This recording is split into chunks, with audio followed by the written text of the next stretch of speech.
Ala fil jasadi mudghah, ketahuilah di dalam jasadmu itu ada segumpal. Idza saluhat, kalau dia baik, saluhal jasadu kulluh, yang lain ikut menjadi baik. Wa idza fasadat, kalau dia rusak, fasadal jasadu kulluh, yang lain ikut menjadi rusak. Di mana dia? Ala wahyal qalb, dia adalah hati. Maka yang pertama kali menghitam itu apa kata Allah? Kalla bal rana, ada satu titik hitam.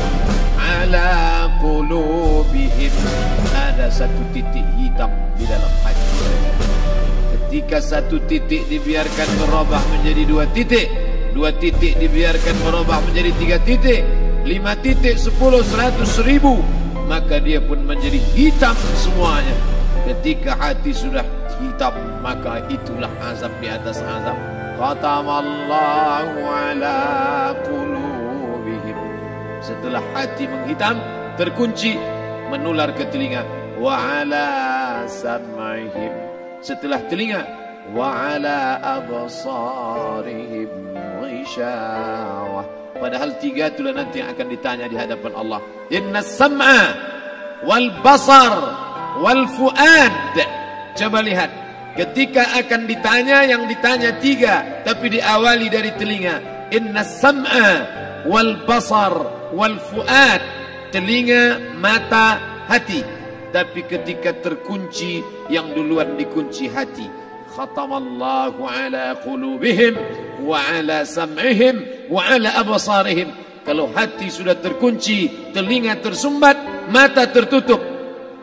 Summum bukmun umyum, summum bukmun umyum, pekak, tuli, bisu, apapun tak lagi masuk ke telinga. Malam ini kita menyadarkan diri kita, terlebih lagi yang berceramah. Jangan kau hanya sampai menyampaikan ayat saja. Hai Abdul Samad, apakah kau yang bicara itu hatimu sudah hidup?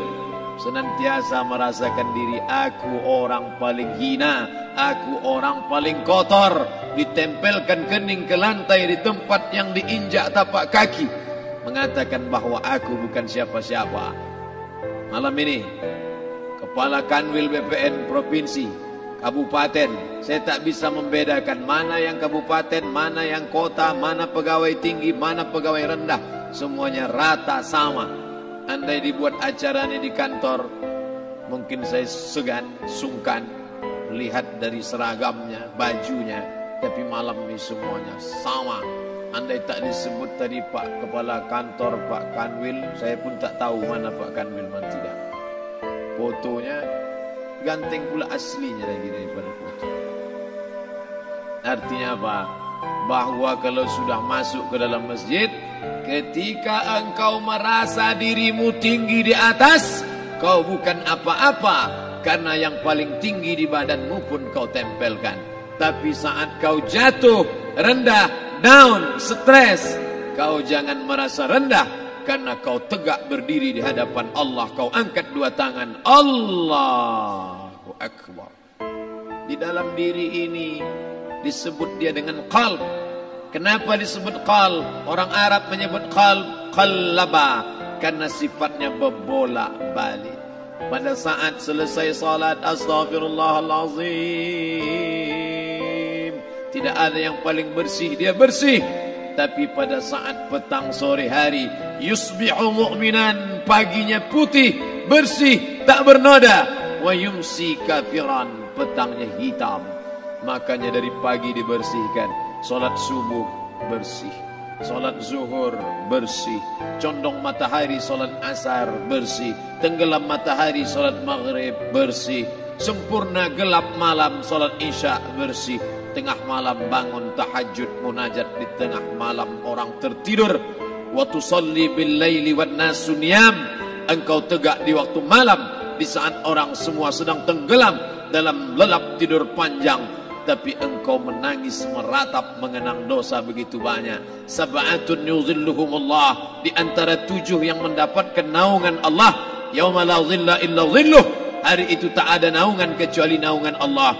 Di antara yang mendapatkan naungan itu adalah Rajulun zakarallah, orang yang berzikir, munajat, muhasabah diri di tengah malam, sunyi, sepi, fafadat ainahu, menetes air matanya. Berapa banyak sudah harta dititipkan Allah, berapa kupakai untuk zakat, wakaf, infak, sedekah, wasiat, hibah, ghanimah, harta rampasan perang di zaman Nabi. 7 harta yang akan menolong di hadapan Allah, 1 pun tak dipakai. Umur diberikan Allah 40, 60, 70. Berapa yang kupakai untuk menolong agama Allah? Berapa yang kupakai untuk mengingat Allah? Mata, tangan, telinga, kaki akan diminta tanggung jawab di hadapan Allah. Al-yawma nakhtimu ala afwahihim, mulut terkunci. Wa tukallimuna aydihim, tangan akan bicara. Wa tashhadu arjuluhum, kaki akan bersaksi di hadapan Allah. Siapa yang bisa menolong waktu itu? Kalau pernah tangan ini saat punya kekuasaan, 1 coretan tanda tangan bisa mempermudah urusan masjid. Sebutir kekuasaan yang dititipkan Allah bisa dipakai menolong agama Allah. Itulah yang akan menolong di hadapan Allah. Apa yang disampaikan malam ini, semua biaya pengurusan masjid 0. Itulah sesungguhnya yang akan menolong di hadapan Allah. Adapun harta yang disimpan, tabungan, deposito, tanah, rumah, kendaraan, semua akan tinggal menjadi harta warisan. Istri mengambil 1/4 kalau ada anak. Kalau tak ada anak, istri mengambil 1/8. 1 miliar 125 juta bulan untuk istri. Kalau dia tak tahu hukum gono gini. Kalau dia tahu gono gini, dia tuntut ke pengadilan, dipotong lagi menjadi 2, 500 untuk dia. Dari yang 500 dapat lagi dia 75, 575 bulan untuk dia. Sisanya 425 diambil anak laki-laki 2 kali bagian anak perempuan. Lalu yang kita bawa mati apa? Dulu dibangga-banggakan, dihormati, dimuliakan. Yang kami muliakan Al-Mukarram, Al-Ustad. Tapi pada saat tiba masanya, yang kita bawa tak lain tak bukan, innallaha la yanzuru ila ajsamikum. Allah tak menengok badan, fisik, bentuk tubuh, baju. Ini sampulnya saja. Wala ila suwarikum, Allah tak menengok rupa, wajah. Walakin yanzuru ila qulub. Hati kamu yang bersih itulah yang kau bawa menghadap Allah Subhanahu wa taala. Yauma la yanfa'u malun, harta tak berguna, wala banun, anak tak bisa menolong. Harta tak berguna, anak tak mampu menolong. Illa man atallah, kecuali orang yang datang menghadap Allah biqalbin salim, dengan hati yang bersih, hati yang tulus, hati yang memercikkan cahaya iman, hati yang bersih dari hasad, busuk hati, sum'ah, riya, takabbur. Itulah yang menolong di hadapan Allah Subhanahu wa taala. Tulang, kulu, kulit, darah, lemak, sumsum akan menjadi santapan cacing tanah. Begitu besok pagi pintu kamar tak bisa diketuk, istri bolak-balik membangunkan tak terjaga, dipegang pipi sudah sejuk macam es batu, tanda jantung tak lagi berdetak, maka darah mulai berubah menjadi nanah, busuk. 1, 2, 3 hari kalau tidak disuntik formalin, jasad paling busuk jasad manusia, karena semua dia makan herbivora, tanaman saja. Tapi kita ini omnivora, semua masuk. Maka begitu mati, paling bagus orang Islam paling cepat dikuburkan. Selesai acara pemakaman, habiskah masalah? Muncul masalah baru. Disitulah kita baru sadar. Apa kata Imam Ali radhiyallahu an? An-nasu niyam. Semua manusia waktu hidup itu tidur.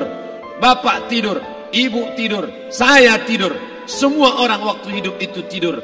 Falamma matu, ketika dia mati, disitulah dia baru terjaga dari tidur panjang. Saat Israel mencabut nyawa, ditarikkannya adalah satu centapan yang kuat. Disitulah kita baru terjaga dari tidur panjang. Betapa aku meninggalkan salat, betapa aku tak berzakat, Betapa dulu kekuasaan, aku lulus umur 30, pensiun 58, 28 tahun apapun tak pernah kubuat untuk agama. Sibuk membesarkan anak, sibuk mengurus warisan. Anak pun tak ingat dengan kita karena kita lupa menanamkan pendidikan agama di dalam otak kepalanya. Andai dulu pernah dia dibawa ke masjid, andai dulu pernah dia dibawa umrah, andai dulu dia dimasukkan SD IT, SMP IT, SMA IT, Islamic Boarding School, dibawa ke masjid, takkan dia lupa mendoakan selesai sholat, Rabbighfirli wali walidayya warhamhuma kama rabbayani saghira. Harta yang banyak tak sempat menolong agama Allah. Anak tunggal semata wayang tak sempat dididik agama. Istri meninggalkan dalam keadaan stres susah hatinya karena dia tak diajarkan sabar menerima ridha ketetapan takdir Allah. Dan paling celaka, tak pernah anggota tubuh ini dipakai untuk berzikir, muhasabah, mengingat Allah. Tak pernah mata dipakai menengok Quran, kitab suci Allah. Tak pernah dipakai hati merenung sejenak, apa yang akan kubawa mati menghadap Allah Subhanahu wa ta'ala. Malam ini saya tak minta diajak ceramah tentang hukum zakat, hukum puasa. Saya tidak diajak tanya jawab apa hukum unjuk rasa besok tanggal 4. Yang ditanya adalah bagaimana kita merenung sejenak. Abdul Somad, engkau berhadapan dengan para pegawai Badan Pertanahan Nasional Provinsi Riau, berkumpul 12 kabupaten kota. Ini orang-orang ngurus tanah, dari dalam tanah naik ke atas tanah, ngurus tanah, ngurus tanah, ngurus tanah, masuk ke dalam tanah. Abdul Somad dari dalam tanah naik ke atas tanah, ceramah, ceramah, ceramah, ceramah, ceramah, masuk balik ke dalam tanah. Yang kau bawa apa? Baju koko tinggal, peci tinggal, pakaian kehormatan tinggal. Yang tentara belum pernah saya diundang. Ustadz besok datang takziah, bapak tentara meninggal, tahu-tahu kain kapannya loreng. Tak ada. Yang kau bawa kain tidak berjahit, disobek, kerak. Itu yang akan menyampul kulitmu, yang selama ini kau dimandikan, dibersihkan oleh ibumu dulu 60 tahun yang lalu. Sampai masanya kau lupa kapan kau dimandikan dulu. Sekarang ruh melihat, disebut dia ruh karena dia raha ya ruhu ruh, seperti aroma semerbak yang datang pergi hinggap. Ruh sampai masanya dia datang masuk ke dalam jasad. Ruh sampai masanya dia pergi meninggalkan jasad. Malam ini dimuliakan Al-Mukarram Haji Abdul Somad LCMA. Kenapa Abdul Somad ini dimuliakan? Karena ruh hinggap sejenak sebentar, sampai masanya besok pagi dia ruh keluar dari dalam tubuh ini.